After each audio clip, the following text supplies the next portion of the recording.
ట్విట్టర్ని ఎక్స్గా మార్చి దాని సీఈఓగా ఇప్పుడు దాని యజమానిగా ఉన్నటువంటి ఎలన్ మస్క్ మాత్రం నిజమైన ప్రజాస్వామ్య స్ఫూర్తిని కనబరుస్తున్నాడు.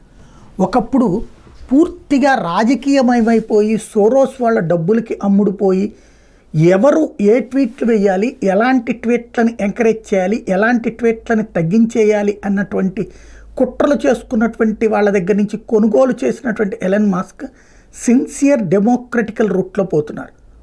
సునీత విలియమ్స్ విషయంలో ఆయన అడిగిన ప్రశ్న అలాంటిదే. అట్లాగే తాజాగా అమెరికాలో జరుగుతున్న పరిణామాల మీద నిలదీసింది ఆయనే. బ్రిటన్లో జరుగుతున్న పరిణామాల మీద ఫేస్బుక్లో ఏదైతే తన అభిప్రాయాన్ని వ్యక్తం చేస్తూ ఎక్కడైతే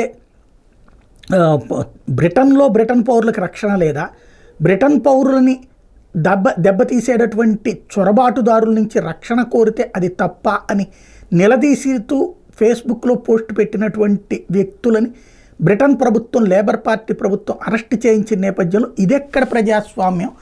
సొంత ప్రజలకి అంటే ప్రపంచం మొత్తానికి భావ ప్రకటన స్వేచ్ఛ గురించి ఉపన్యాసాలు ఇచ్చేటటువంటి దేశం తన దేశ ప్రజల భావ ప్రకటన స్వాతంత్రాన్ని ఎలా భంగపరుస్తుంది అంటూ నిలదీస్తూ ఒక వీడియోని ఎవరైతే ఒక మనిషి తను అరెస్ట్ అయినటువంటి సందర్భంలో ఎందుకు అరెస్ట్ అయ్యాడు అన్నటువంటి పాయింట్ని ఎక్స్ప్లెయిన్ చేస్తూ పెట్టిన వీడియోని పెట్టి ఇదేం డెమోక్రసీ అని నిలదీశారు మస్క్.